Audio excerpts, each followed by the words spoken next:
शानू, शानू, भाई तू इधर बैठा है। तू यहाँ बेसमेंट में क्या कर रहा है?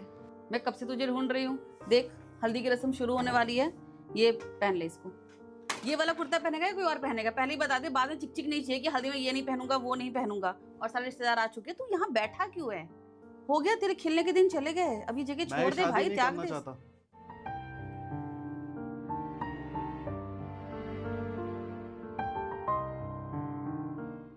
तू मजाक करने का टाइम है अभी? ये अभी बाद में मजाक करना। चल अभी इसको पहन ले। मजाक नहीं कर रहा, मैं ये शादी नहीं करना चाहता। प्लीज मम्मी को कुछ मत बताना। मैं सारे रिश्तेदार बाहर आ चुके हैं, कार्ड्स बढ़ चुके हैं, लड़की वाली हल्दी लेकर आ चुके हैं। तू कह रहा है मैं शादी नहीं करनी? कल को मेरे साथ कुछ गलत हो जाएगा तो ये रिश्तेदार थोड़ी ना आके बचाने वाले हैं मुझे।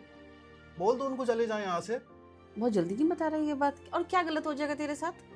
यार बताओ, 10 दिन हुए हैं अभी। 10 दिन में मैं कंफ्यूज हूँ। मुझसे पूछा भी नहीं ठीक से कि बेटा तेरे को शादी करनी है कि नहीं करनी है। अपने हिसाब से शादी तय कर दी मेरी। मैं उस लड़की को ठीक से जानता भी नहीं हूँ। आपको तो पता ही है सब कुछ। तुझे क्या लग रहा है तुझे भी ड्रम में डाल के बंद करके रख देंगे या फिर पहाड़ से धक्का मार देंगे? तुझे किस बात का डर लग रहा है लड़की से? 10 दिन बहुत होते किसी को जानने के लिए। चल ये सब बातें हम बाद में करेंगे, पहले तैयार हो जा। नहीं नहीं, मैं नहीं नहीं नहीं नहीं नहीं, मैं नहीं कर सकता। वो पागल है, तेरे रिश्ता लेकर गए हैं, सारी दहेज का सारा सामान आ चुका है, गाड़ी मिल चुकी है तेरे को। अब तू कह रहा है कि तेरे को शादी नहीं करनी है? ये तो दिक्कत है। आपको पता है मेरे दोस्त के साथ क्या हुआ था? अभी पिछले महीने की बात है। भाई तू अपने दोस्त का सोच के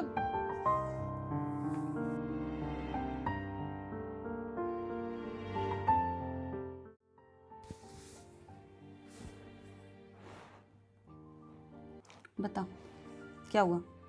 आपको तो पता ही है, मेरा दोस्त भी मेरी तरह एक सैलरीड एम्प्लॉयड था। उसकी शादी हुई ऐसे ही सेम, उसको भी दहेज के नाम पे कि ठीक है, बोला ये हम कार दे रहे हैं, ये दहेज नहीं है, ये आशीर्वाद है। ऐसे यहाँ भी कर रहे हैं, दहेज नहीं, ये आशीर्वाद है, हम तो आशीर्वाद में कार दे रहे हैं। बाद में क्या हुआ, उसकी शादी हुई। शादी के 15 दिन बाद डिमांड कर दिया iPhone 70 चाहिए।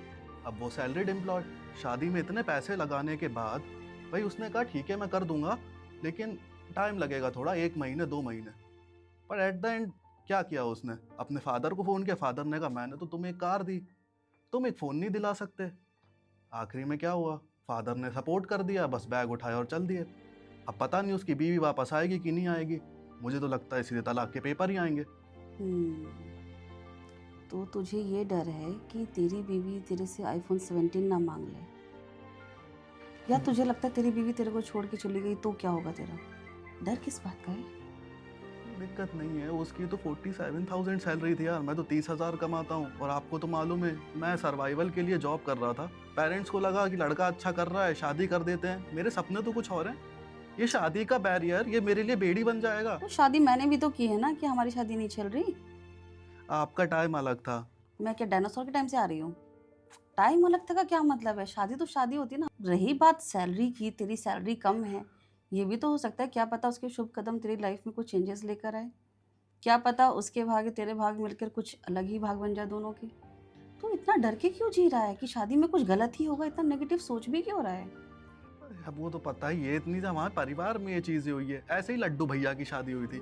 लड्डू भैया के साथ क्या हुआ, शादी हुई ठीक है, लड़की सुंदर थी, अरेंज मैरिज कर लिया। अब उसके बाद में फिर यार मूवी दिखाने नहीं लेके गए क्योंकि फूफी की तबीयत खराब थी। इस चक्कर में दहेज का केस कर दिया उठा के। बड़ी मुश्किल से बाहर निकले हैं, नहीं तो 7 साल के लिए गए थे वो नॉन बेलेबल। फूफी की थी ना, फूफी की वजह से सारे कांड हुए थे वहां पर। और तू लड्डू भैया का सोचकर तू अपनी जिंदगी खराब करेगा कि लड्डू भैया के साथ जिंदगी खराब होगी, तेरे साथ भी सेम चीज हो जाएगी? पागल हो रहा है भाई। देख मेरी बात सुन, जब कोई इंसान किसी चीज से डरता है ना, तो हमेशा नेगेटिव सोचने की जरूरत नहीं है। थोड़ा टाइम दे। और तुम लोग अभी अभी मिल रहे हो, उसके साथ थोड़ा टाइम स्पेंड कर। अच्छी बात है, शादी होगी, धीरे धीरे चीज़ों को आगे बढ़ा, एक दूसरे को समझने की कोशिश कर, उसका भरोसा जीतने की कोशिश कर। वो सब कुछ छोड़ के तेरे पास आ रही है।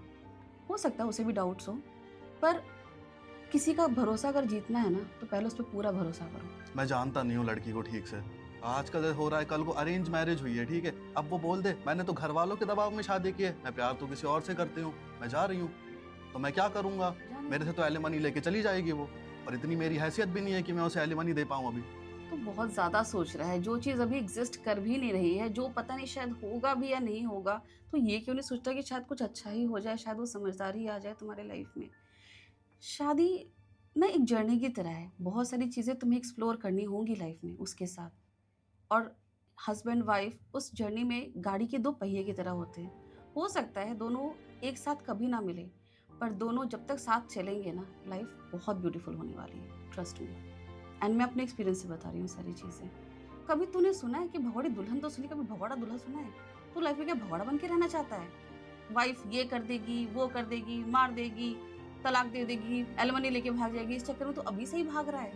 कोई सेंस है इस बात का? कुछ मतलब है इस चीज़ का?